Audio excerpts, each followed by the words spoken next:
علامات کبریٰ کا ذکر، بڑی علامتیں جو کہ بالکل خرق عادت کے انداز میں ہوگی، جن کا معاملہ جو ہے وہ آپ کے ناپ تول میں نہیں آ سکتا، آپ کی کیمسٹری فزکس اس کا جو ہے وہ نہیں کر سکتی، ادراک ہوگا یہ قیامت کی۔ ان میں نمبر ایک کیا ہے؟ ایک بہت بڑا دھواں آئے گا، پوری دنیا کو لپیٹے گا۔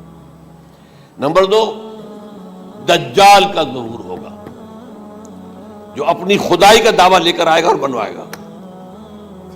اس کے ہاتھ میں ہو جائیں گے، قبضے میں ہو جائیں گے سارے ذرائع پیداوار کے۔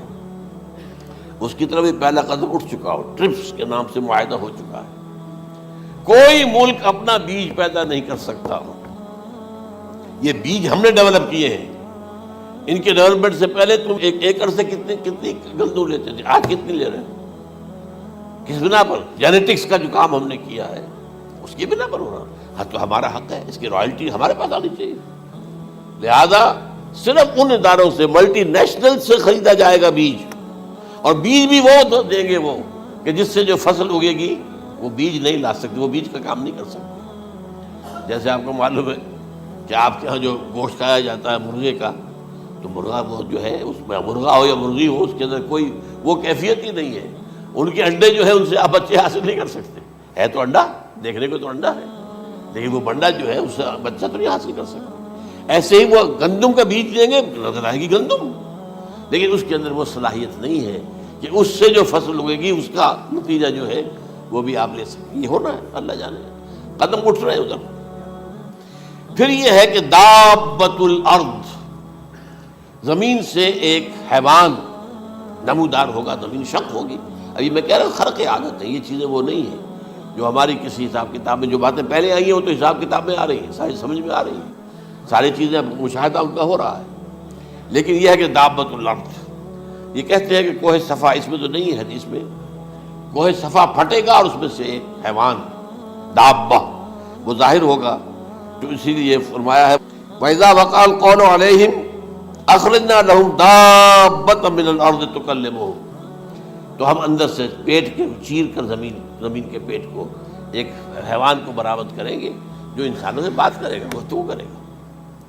نمبر 4، طلوع الشمس من المغرب، یہ بھی خرق عادت، سورج تو طلوع ہوتا ہے مشرق سے، غروب ہوتا ہے مغرب میں، لیکن اس وقت معاملہ الٹا ہو جائے، یعنی جو کائنات کے اندر جو گڑبڑ ہوگی کچھ سمجھ میں بات آتی ہے کہ یہ معاملہ جو ہے، یہ تو اس پورے سولر سسٹم کو اگر بدل دیتے ہیں تو مشرق مغرب ہو جانا، مغرب مشرق ہو جانا، سمجھ میں آنے والی بات ہے۔ اس کے بعد ہے عیسیٰ ابن مریم کا نزول، جس کے بارے میں آج میں نے گفتگو کی ہے تفصیل سے۔ یہ نزول ہونا ہے، یہ علامات قیامت میں سے حضور نے بیان فرمایا ہے، اور قرآن مجید کی جو اصطلاحات ہیں اس کے حوالے سے میں نص قطعی جو ہے وہ میں آپ کے سامنے رکھ چکا ہوں۔ پھر یاجوج ماجوج کا ایک معاملہ ہے، یہ میں ابھی اس وقت زیادہ اس پر بات نہیں کر سکتا۔ حضرت عیسیٰ علیہ السلام کے نزول کے بعد دو کام ہوں گے، یہودیوں کا قلع قمع ختم، تمام یہود، ایک کام تو یہ ہونا ہے، اور نمبر 2 عیسائیت کا ختم ہو جانا، عیسائیت کی نفی کر دیں گے، بھائی تم مجھے خدا کا بیٹا بنائے بیٹھے ہو، میں تم خدا کا بیٹا نہیں ہوں، میں تو اس کا بندہ ہوں، رسول ہوں، میں نے تم سے کب کہا تھا کہ مجھے خدا کا بیٹا بناؤ۔ نمبر 2 یہ کہ وہ خنزیر کو قتل کر دیں گے، یعنی یہ تم نے خنزیر کب سے کھانا شروع کر دیا، میں تو تم کو نکاح اجازت دے کر گیا تھا، یہ تو شریعت موسوی میں حرام تھا، اور میں کہہ کر گیا تھا کہ یہی شریعت تم پر لاگو رہے گی، ہاؤ کم تم نے کیسے یہ؟ آج بھی بہت سے رومن کیتھولکس جو ہے وہ سور نہیں کھاتے، وہ ہے ان کے اندر کچھ نہ کچھ بعض جو ہے جو حضرت عیسیٰ کی تعلیمات کا کچھ اثر ان کے ہاں ہے۔ میں تو ایک مرتبہ، یہ 1971 کی بات ہے، 4-5 دن کے لیے برسلز میں رکا تھا، اس لیے کہ وہاں مجھے ایک صاحب نے خط لکھا تھا کہ وہاں ایک نوجوان ہے، ابھی اس ایمان لایا ہے، اور اس کے کچھ مسائل ہیں، ہم کوشش کر رہے ہیں ان کے مسائل حل کریں، آپ بھی جا رہے ہیں۔ میں انگلینڈ جا رہا تھا تو واپسی پر آپ ان کے یہاں چند دن ٹھہرے، میں حیران ہوا، ویسے اس نے مجھے اپنے گھر ٹھہرایا نہیں، اس لیے کہ ماں باپ تو اس کے کرسچن تھے، اور پولیس کا چیف آفیسر اس کا باپ تھا، چیف آف پولیس فورس۔ اس نے مجھ سے ایک دن کھانے پہ بلایا، میں ہوٹل میں ٹھہرایا، اس نے کہا آپ اطمینان سے یہاں کھانا کھائیں، اس گھر میں نہ آج تک کوئی شراب کی بوند آئی ہے اور نہ ہی کوئی بوٹی آئی ہے سور کی۔ رومن کیتھولک اب اکلوتا بیٹا تھا عبدالعزیز نے بعد میں نام رکھا، وان کینٹر اس کا نام تھا جو کہ اوریجنل تھا، پھر اس نے نام رکھا عبدالعزیز وان کینٹر، پرانا نام بھی باہر رکھا۔ نہایت نیک، نہایت خوبصورت، 28 سال کی عمر تھی، اور اس وقت میں نے دیکھا تھا کہ اس کی فقہی معلومات جو ہے میری معلومات سے 10 گنا زیادہ۔ اس کی وجہ کیا ہے؟ وہ گیا تھا موراکو میں ایز اے ٹیچر، ملازمت کرنے، پیسہ کمانے، وہاں وہ مسلمانوں سے اس کا ہوا رفت ضبط ہوا، اسلام کی تعلیمات سامنے آئی، اسلام لے آیا۔ اب اکلوتا بیٹا ہے، اور ماں باپ جو ہے کرسچن کیتھولکس۔ جب وہاں سے واپس آیا تو پھر کہتے ہیں کہ ہمارے درمیان ایک معاہدہ ہے، وی آر لیونگ ٹوگیدر، لیکن یہ معاہدہ ہے ہم مذہب پہ بات نہیں کریں گے، بس باقی جو بھی ہے وہ ساتھ رہ رہے ہیں۔ لیکن میں حیران ہوا، مجھے معلوم نہیں تھا۔ اچھا، اس کے بعد اس نے جب اسلام کا فیصلہ کیا تو اس کے سامنے سوال آیا کون سی فقہ اختیار کروں؟ تو اس نے بڑی جو ہے تھورو اسٹڈی کی ہے تمام فقہوں کی، کمپیریٹو اسٹڈی، ان کو کرنے کے بعد پھر فائنل فیصلہ اس کا یہ تھا کہ حنبلی فقہ میں اختیار کروں۔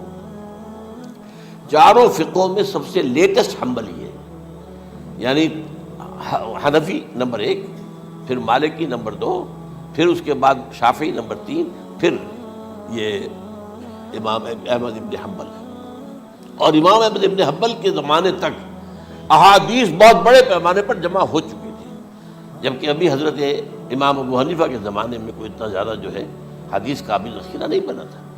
اسی پر تو لوگ حیران ہوتے ہیں کہ زیادہ حدیث امام ابو حنیفہ کے علم میں نہیں تھی، لیکن بجال ہے کہ ان کا کوئی فتویٰ جو ہے کتاب و حدیث کے، کتاب اور سنت کے خلاف ہو۔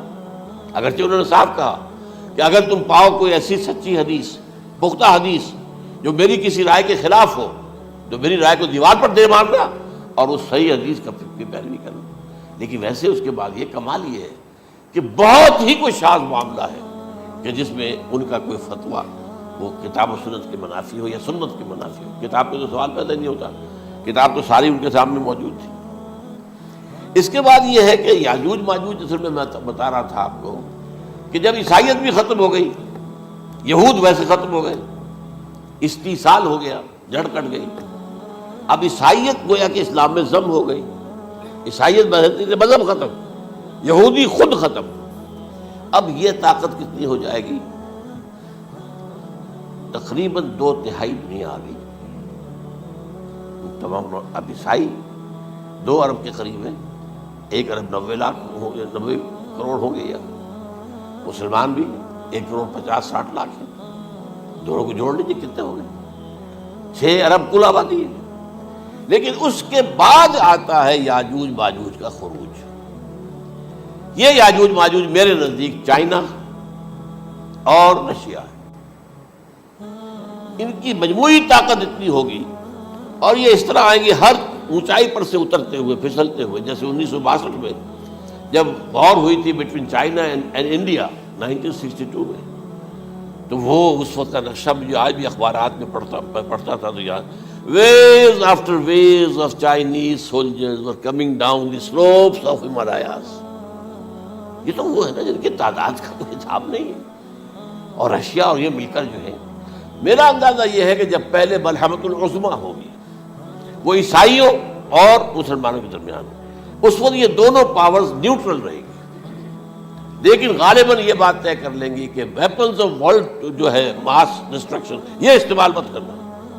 اگر یہ ویپنز آف ماس ڈسٹرکشن استعمال کرو گے تو ہم میدان میں آ جائیں گے۔ اس میں وہ جنگ جب ہو چکے گی، پھر حضرت عیسیٰ کو فتح حاصل ہو جائے گی، اور پھر یہ کہ یہودیت ختم ہو جائے گی، عیسائیت بطور مذہب ختم ہو کر اسلام میں ضم ہو جائے گا، پھر وہ 40 برس کا عہد حکومت ہے حضرت عیسیٰ علیہ السلام۔ لیکن جب یہ فتح ہو جائے گی ان پر، اب یاجوج ماجوج آئیں گے، اور اتنی تعداد میں آئیں گے کہ بحیرہ طبریہ جو ہے اس کا سارا پانی پی جائے گا۔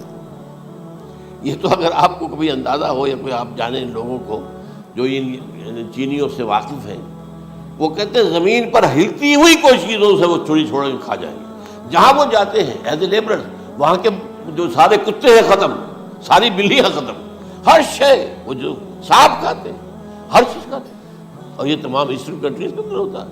بڑی ڈیلیشیس ڈشز ہیں یہ، سانپ وغیرہ وغیرہ. اور یہ جس طرح کھا جائے، پانی پی جائے، ایک قطرہ نہیں رہے گا اس پر. تو پھر جو ہے اللہ تعالیٰ اس وقت جو ہے اس میں ایک ایسی بیماری پیدا کرے گا کہ یہ سب مر جائے. یہ معجزے سے ہوگا. یعنی ان کے اوپر فتح جو ہے وہ عام لڑائی کے ذریعے سے نہیں ہوگی، بلکہ اس کے اوپر فتح جو ہوگی وہ اللہ تعالیٰ سے ہوگی. ایک بیماری پیدا ہوگی، سب مر جائے گا. اور اس کے بعد اللہ تعالیٰ ایسے پرندے بھیجے گا بڑی لمبی لمبی گردنوں والے، وہ ان سب کو کھا جائیں گے. جیسے ہمارے ہاں گدھ ہوتے ہیں وہ ان کو صاف کر دیں گے. ورنہ تو یہ ہے کہ پوری دنیا کے اندر جو بدبو اور جو پیدا ہوتا معاملہ اس سے، تو اس نوع انسانی کی بقا ممکن نہیں تھی. ان کے خاتمے کے بعد پھر یہ ہوگا کہ حکومت اسلامی جو ہے پوری دنیا میں حضرت مسیح علیہ السلام کی ہوگی. 45 برس وہ رہیں گے. اسی میں وہ کہلن بھی آ جائے گا. وہ فی المہد و کہلن جو میں نے شروع میں بیان کیا تھا، اسی میں پھر یہ ہے کہ وہ شادی بھی کرے گی، ان کی اولاد بھی ہوگی.